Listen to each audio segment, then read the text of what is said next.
Who was your favorite movie star, singer, athlete, etc.? Like, who was your favorite movie star? Like, actor, actress? Well, I don't recall that there was any like one person I followed. But I will have to say this. The 70s had the best music of any generation, bar none, to this day.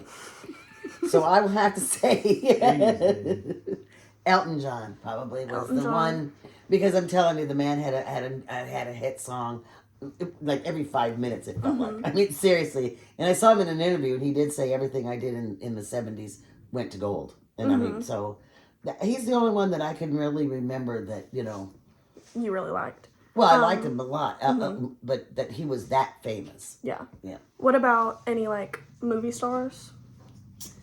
Well, Sean Connery, because at the time, if you look, a lot of James Bond movies came out during that time too, and that was Sean Connery was the first one. Did you ever see any famous person? Like, did you ever meet anyone famous?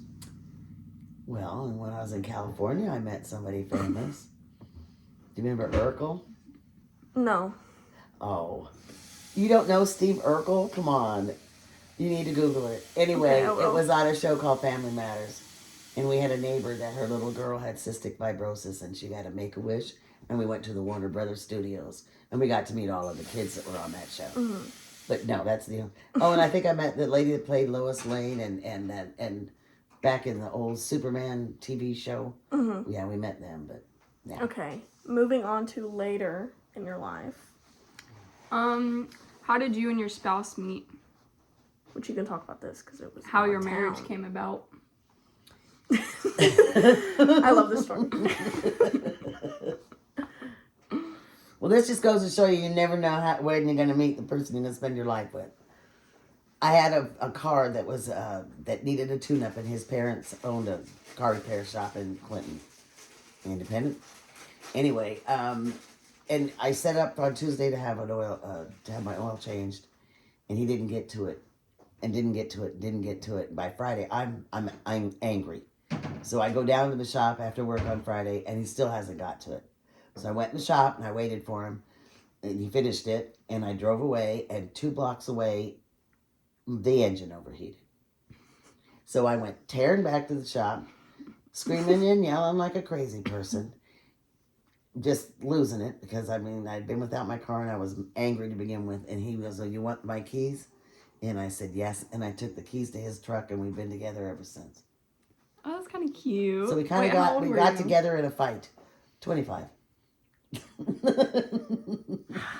What is your marriage story? Like when you guys got married? Well, we got married down at the lake. Yeah. But we didn't have any money. We had like no money. Like his sister bought our wedding cake as a present. We had no money, and our best man gave us beverages, so we had like no money, and but we decided we needed to be married. Wasn't it a picnic bench in Fairfield? Well, actually, it was because we didn't have any money. We went down to the campsites at Fairfield Bay, out on the corner.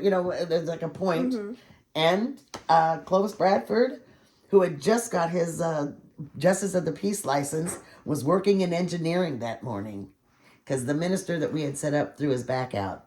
So I called engineering, and Clovis came down in his work truck, took his Fairfield Bay uniform off, and put on another shirt, and came in. Our vows were, "Do you take this man to be your husband?" "Yes." "Do you take this woman to be your wife?" "Yes. I now pronounce you man and wife." We were his first marriage. He was scared to death. That's hilarious. And we celebrated our 40th at the same campsite last year. Yep. I gotta sneeze. Back to like when you were so we already got your name, but this is some like requirements we have to ask. What is your date of birth? I was born September 16th, 1956. Yeah, I think you already said that at the beginning as well. What your place of birth, you already said that, and growing up, you already said that. So I got most of the required stuff out of the way. So were you involved in like choir or band, or was it just you were not involved in anything? I Like clubs or anything? I at was school? in choir when I was in the younger grades, but when we moved and I went to a new high school, I didn't get involved in anything. The culture was completely different. You can ask that. Like, completely different. Cheerleaders were, it was very strange. The smaller one Oh. What subjects did you take? in school. Like, Well, all the regular ones. did you take any like extra classes or anything? Or The just- only extra classes that I took were things like psychology and sociology. And I also took a lot of business courses, extra business courses.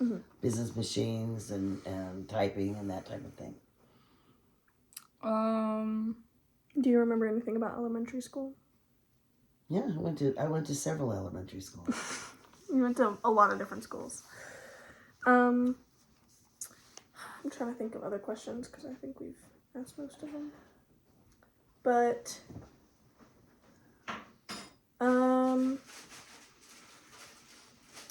do you have any stories about teachers at school? Well, we had this one teacher, his name was Mr. Birch. And I'm not sure how Mr. Birch lost his arm, but he may have been a Vietnam vet. He wasn't a very big man. I remember that. He was only probably about maybe 5'5", slender. In all of his shirts and all of his jackets, his wife had sewn the sleeve because his arm was gone up to here. We always had to sit in alphabetic order, didn't matter, from the first day until the very last day.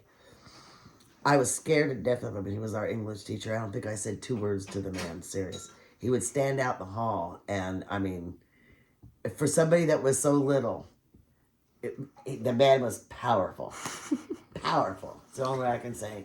And somebody of such slight stature with one arm can be that powerful, but he can get an entire 7th, 8th, and 9th grade school to behave just by standing there. Mr. Birch. Do you remember any other like significant things that happened in the U.S. that we haven't talked about? Like other than 9/11, JFK's assassination, the Vietnam, and Gulf Challenger War? blowing up. There's been so many things that have gone on. I think the things that are going on now are some of the worst, but I think as far as culturally in our society, you know how I feel. Yeah, I know how you feel. Pretty conservative that way, but also very liberal on certain things. Just Yeah. stay in your lane. How was like were things different in Panama than they were out here in the U.S.? Absolutely. What are Things some in, of the things most- in Panama were very, very sheltered, very cocoon. The United States owned 5 miles on each side of the Panama Canal, and that was it. The rest of it was, the country of Panama. So the population was very small of United States citizens there, so very, very tight knit, and just an idyllic life. The government took care of all the housing.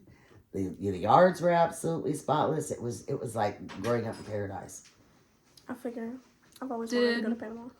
Did during like wartime, did it bring your family closer? Or did it make y'all drift apart? No, I think it brought us absolutely closer. I figure Sharing a common trauma. Yeah. Yeah. I figure like during war it brings people closer I don't know. together. Yeah, but I feel like some people would drift apart. I think too, if at you've the same got, time. I think that if the family has a strong base, which my family has a very, very strong base, right? And our foundation is made of concrete, that we can handle anything. And you talk about how I was raised. There were traumatic things that went on when I was raised. My brother quit college and joined the Navy behind my mother's back.